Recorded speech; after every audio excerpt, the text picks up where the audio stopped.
Okay, so let's see.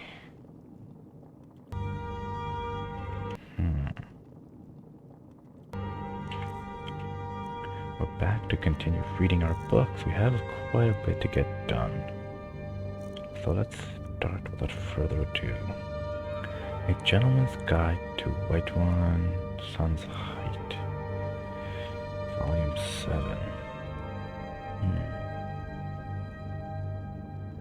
Maybe I should collect all the volumes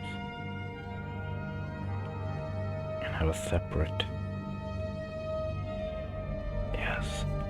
Okay, I have an idea. Maybe in here, I'll put all the ones I've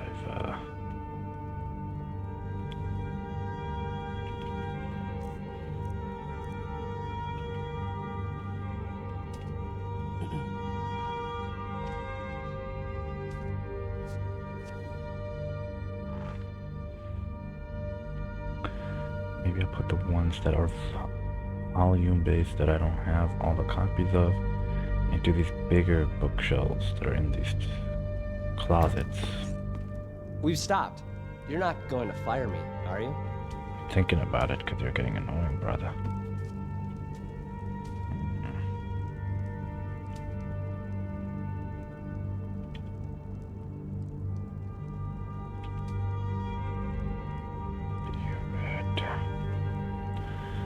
Queen, the five stars, the Ethereum Wars.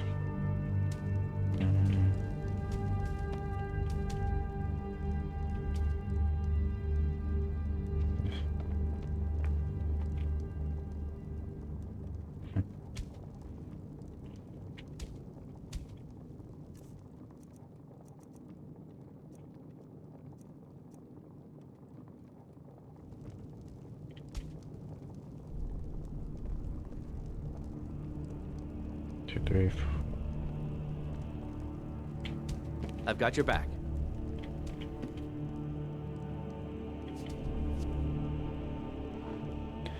Sun's Dusk too.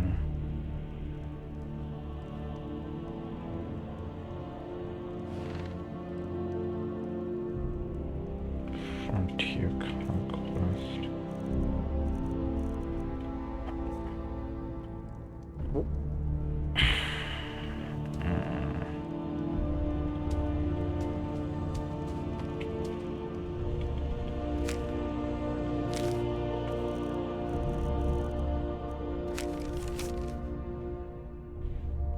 Skeeverhide, Mudcrutchiton, Snowberry, Purple Mountain.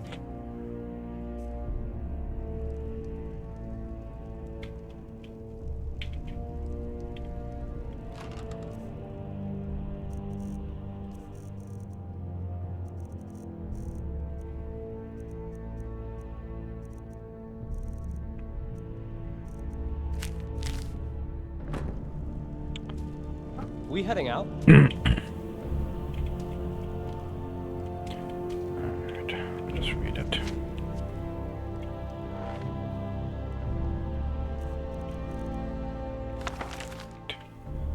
Book 7 of 2920, the last year of the First Era. By Karlovek Tamle. For Sun's Height, 2920, the Imperial City, Cyrodiil. The Emperor Riemann III and his Potente, Versidiu Shai,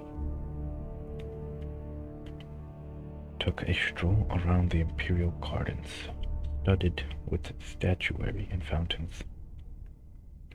The North Gardens fit the Emperor's mood, as well as being the coolest acreage in the city during the heat of summertide. Austere, tiered flower beds of blue-gray and green towered all around them as they walked. Vivek has agreed to the prince's terms for peace, said Riemann. My son will be returning in 2 weeks' time. This is excellent news, said the Potente carefully. I hope the Dunmer will honor the terms. We might have to ask for more. The fortress of Blackgate, for example. but I suppose the prince knows what is reasonable. He would not cripple the empire just for peace. I have been thinking lately of Roicha. What caused her to plot against my life? Said the emperor, pausing to admire a statue of the slave queen Alicia, before continuing. The only thing I can think of to account for it is that she admired my son too much. She may have loved me for my power and my personality, but he, after all, is young and handsome and will one day inherit my throne. She must have thought that if I were dead, she could have an emperor who had both youth and power.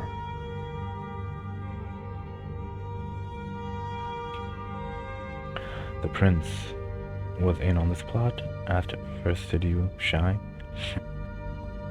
It was a difficult game to play, anticipating where the emperor's paranoia would strike next. Oh, I don't think so, said Riemann, smiling. No, my son loves me well. Are you aware that Korda, Raja's sister, in an initiate of the Morhua Conservatory in Hegate, asked the Potente? Oh, asked the emperor, I forgot. Which god is that? Lusty, fertility goddess of the Yakudans, like the Potente, but not too lusty like Debella. Demure, but certainly sexual. I'm through with lusty women. The Empress of Reja, all too lusty, a lust for love leads to a lust for power. The emperor shrugged his shoulders. But a priestess in training with a certain healthy appetite sounds ideal. Now, what were you saying about the Black Gate?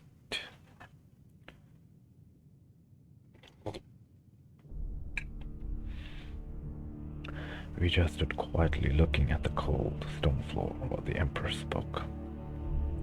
He had never before seen her so pale and joyless.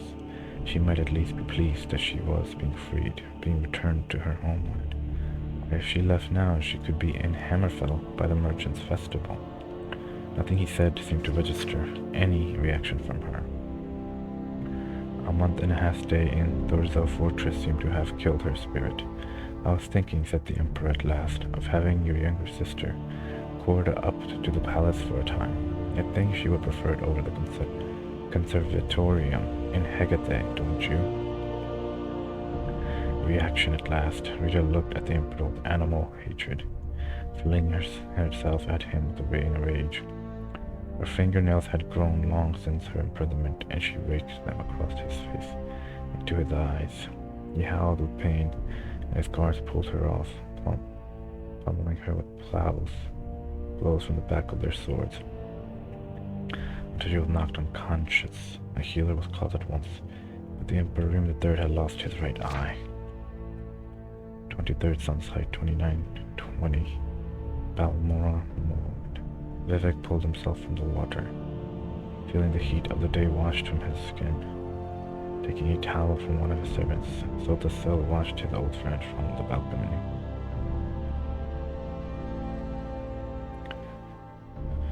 It looks like you've picked up a few more scars since I last saw you, said the sorcerer. Zero granted that I have no more for a while, laughed Vivek. When did you arrive? A little over an hour ago, said Sotasel, walking down the stairs to the water's edge. I thought I was coming to end a war, but it seems you've done it without me. Yes, 80 years is long enough for ceaseless battles, replied Vivek, embracing Sotasel. You made concessions, but so did they. When the old emperor is dead, we may be entering a golden age. Prince Julek is very wise for his age. Where is Almalexia? Collecting the Duke of Mournhold. They should be here tomorrow afternoon. The men were distracted at the sight from around the corner of the palace. A rider was approaching through town, heading for the front steps. It was evident that the woman had been riding hard for some time. They met her in the study, where she burst in, breathing hard.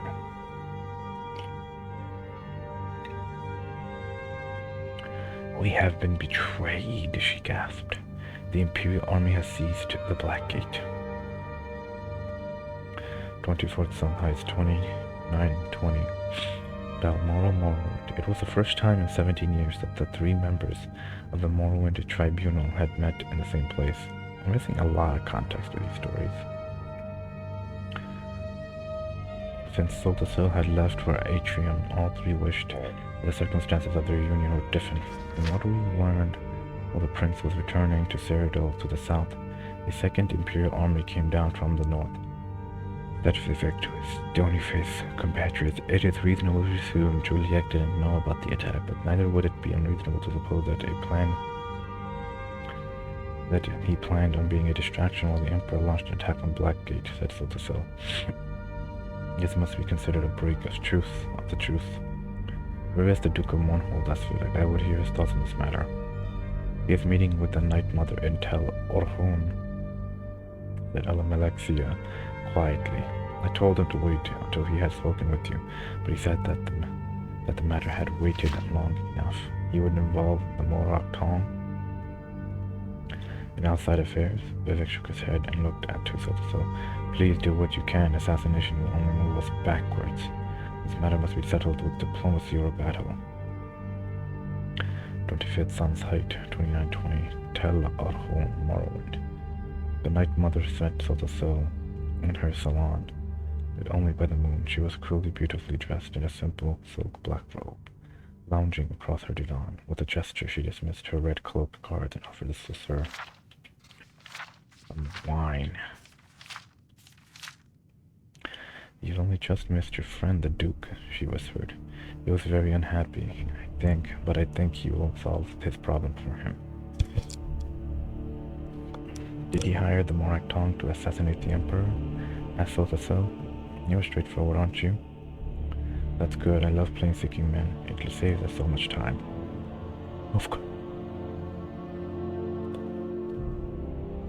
Of course I cannot discuss with you what the Duke and I talked about, she smiled. It would be bad for business.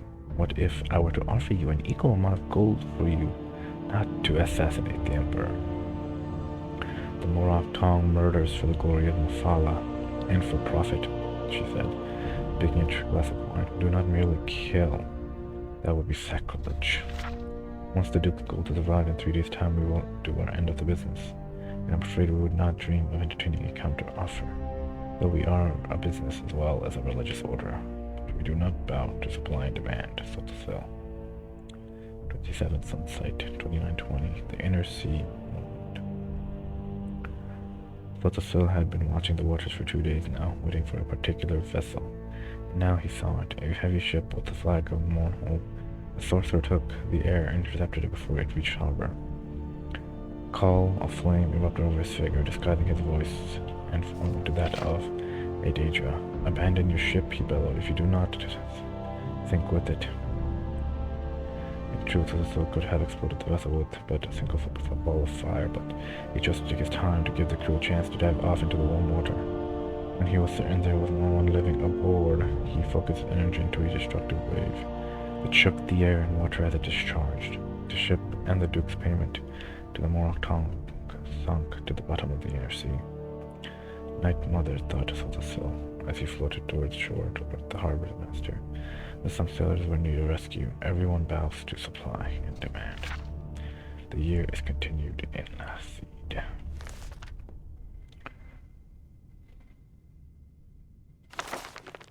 Oh, Sun's Height. Interesting.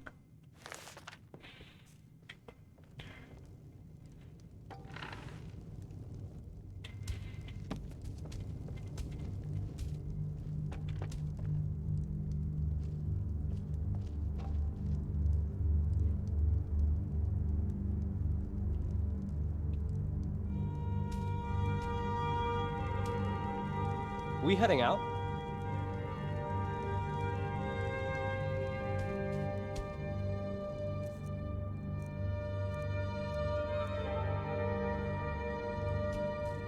We heading out? I've got all your equipment cleaned and ready.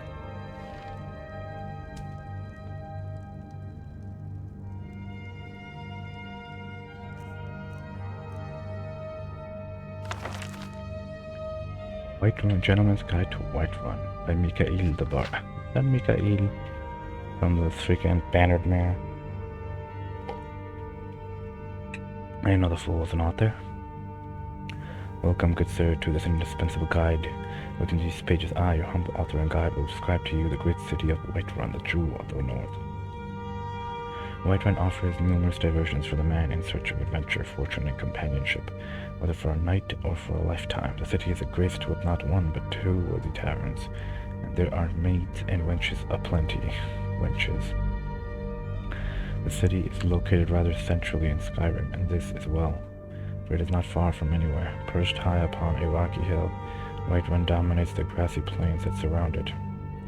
High stone walls protect its denizens from the wolves, mammoths, bandits, and other dangers lurking beyond. When you first enter through the city's main gate, you will find yourself in the Plains District. This is so named because it is the lowest of the city's three neighborhoods. Ah, but here you can find the Bannered Mare, which I count among the finest taverns in all of Skyrim. The scenery is quite compelling if you have an eye for the fair sex. A stout lass named Hulda tends the bar. Don't let that stony Nordic steer fool you, for she is possessed of that same fiery passion that all Nord women try so hard to conceal. Sadia, the barmaid, is an exotic Redguard beauty. She is quite mysterious, and your humble author is determined to learn her secrets. Oh my god. I hope you got their permissions for this. The wife can be in more trouble than trying to get what's her name to marry him. The fruit-selling lady. Outside the Bannered Mare is a modest marketplace, and here is where I found true love, though I would never detail a fellow hunting hound from the chase. For indeed, why should I alter these tones if not to provide guidance in this very matter? I must ask you that you do me with this one kindness. Her name is Carlotta Valencia. Carlotta. And she is a magnificent beauty who makes a modest living selling bread and produce in the daylight hours. A modest living.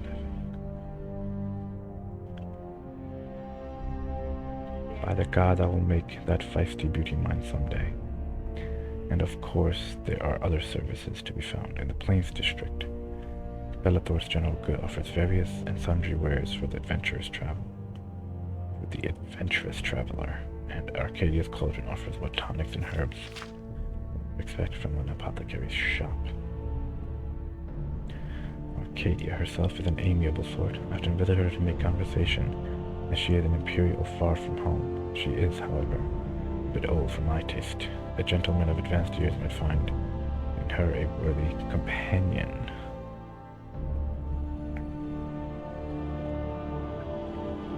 Should you need your blade sharpened, or your armor hammered, War Maiden offers smithing services very near the main gate. The smith is a pretty imperial named Adriana Avenici. But she is married to a great hulking brute named Ulfberth Warbear. Adrienne is quite fair, but I should not to find myself being introduced to the keen edge of that husband's war axe. If married ladies are your preferred sport, then have at it, but don't say that you weren't warned. Near to the smith is the drunken huntsman. Here some of the wealthier gentlemen gather to share both drink and rumors of the wide world. If you prefer a more distinguished class of company like a sip fine one, you'll be well at home here. Of the Wind District I have little to say. Most of the buildings in this second tier of the city are residences, though there is also a temple of Kinnereth and Jorvaskar, the mead hall of the companions. There are some intriguing prospects to be found in the mead hall, should you favor a strong and fearless warrior woman. You will find little game at the temple, however. The priestess, Danica Pure Spring, is interested almost exclusively in spiritual matters. At last we come to the Cloud District, exclusive domain of the Jarl's castle. I have had some merry adventures within the stone walls of Dragon's Reach. Let me tell you, serving girls are most easily impressed by a well-spoken gentleman. After all, the nights in Skyrim do grow quite cold, if you take my meaning. And I will not deny that I have visited the town's jail once or twice, which can be found in the lower levels of the palace. As for the Jarl and his court, take pains to avoid them. I find that they lack any sense of humor or appreciation for refined culture, besides which they are all wealthy men, and so must be viewed as serious competition. These Nords are simple folk after all, and too easily swayed by the sight of fine clothes and a purse full of septums. Now I will conclude this work by wishing you great success in your pursuits of women and wine. Spare a moment in your revels to think of me, your humble author, the risk I have taken to bring you this most thorough report, all things of interest to the discerning gentlemen in the grand city of Weidenau. Good Lord. But I will not lie and say that it was all a hardship. After all, who could want to sleep alone in such a cold and hard land as this? Not I. This dude really does. He's really obsessed with it.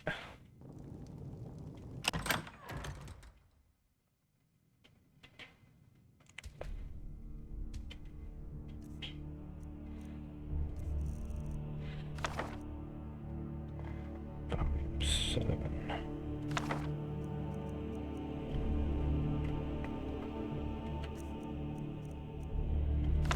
Dwemer History and Culture.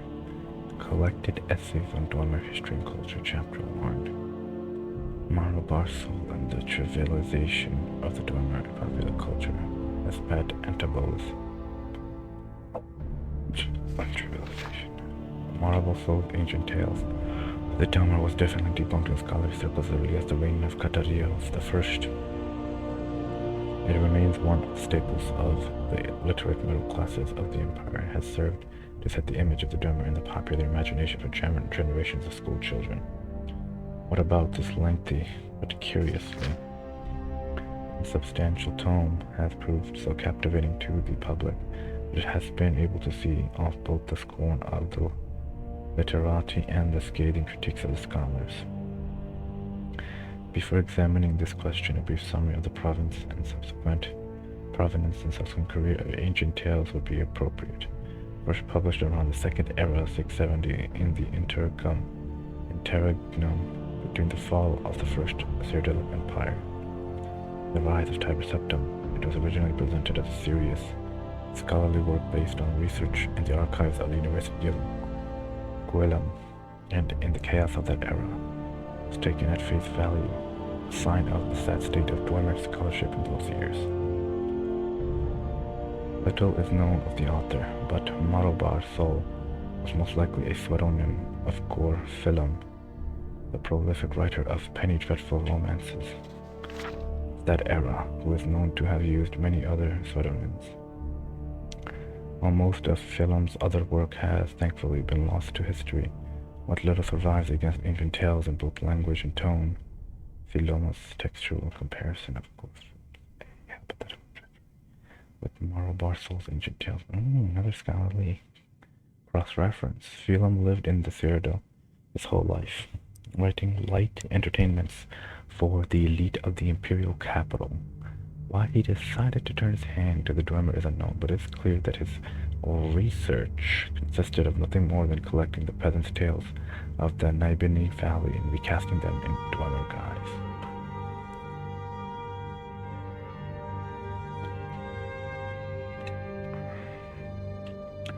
The book proved popular in Cyrodiil, and Philom continued to churn out more volumes, until the series numbered 7 in all.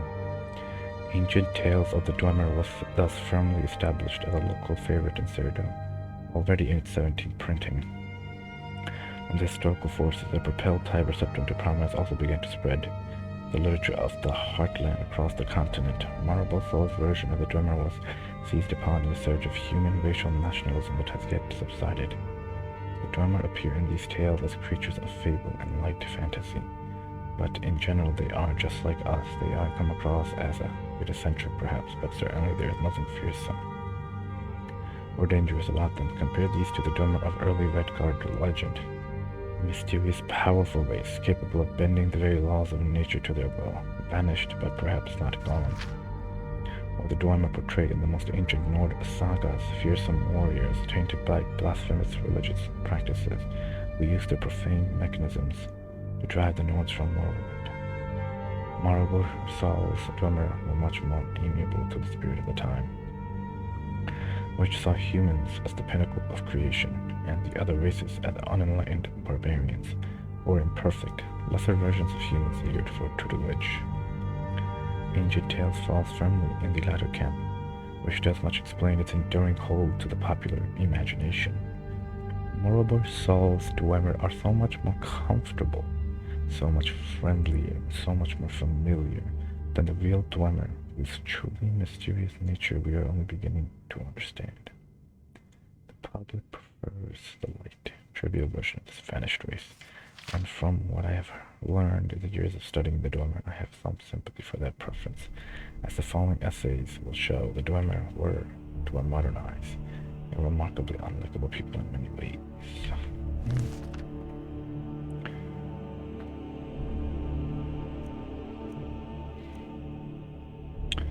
Frontier, I already read this book, so we can skip this and put it away.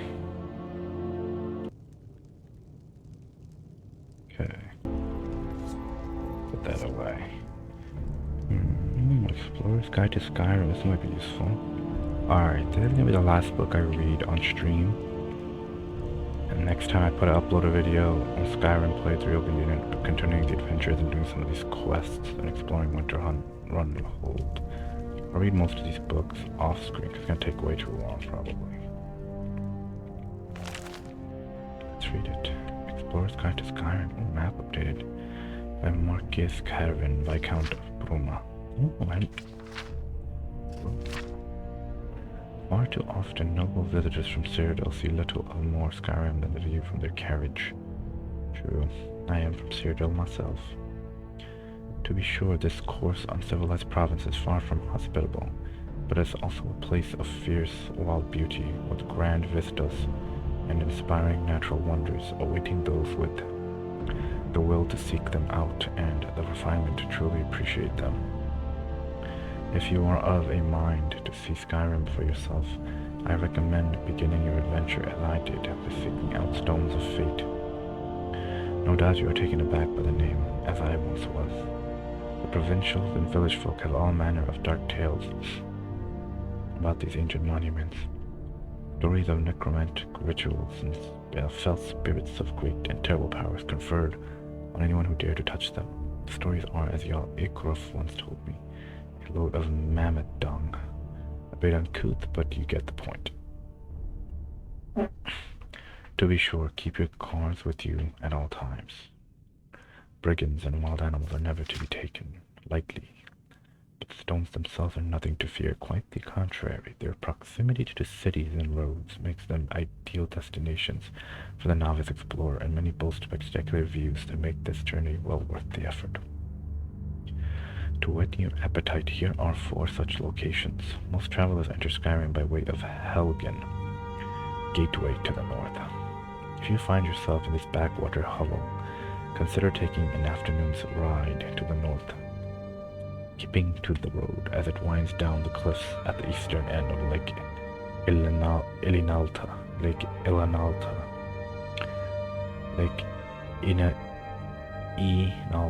Inalta. Just off the path, on a small bluff, lie the 3 Guardian Stones, the greatest concentration of standing stones in all Skyrim. Interesting. They are, huh? The view of the lake here at sunset is simply sublime. That's true. The visitors from Shaidenhall will pass through Riften.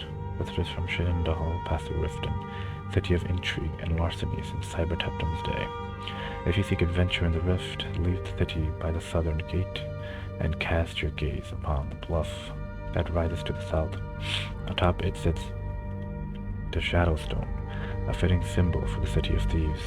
Whiterun is the heart of Skyrim, its towering palace rivaling even the great castles of Cyrodiil. But should you tire of the Jarl's hospitality, another adventure awaits a few hours to the east of the city, along the road that rises above White River Gorge.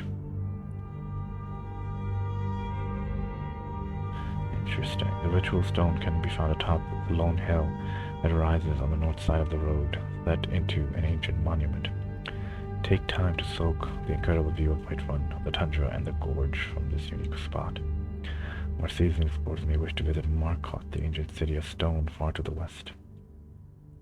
The recent Forsworn rebellion has made travel in the reach perilous, but for those determined to seek adventure no matter the cost, another stone can be found to the east of the city, perched on the mountain above Kolskeggermine.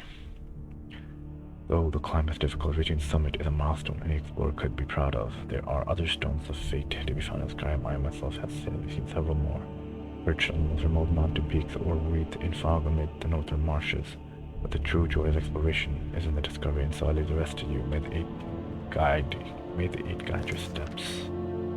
Interesting. Explorer's Guide to Skyrim. Alright, the rest I will read off screen. The next time you see me, I will be off doing some of these quests. And just exploring the rest of Whiterun Hold. Thank you, folks. Subscribe, comment, leave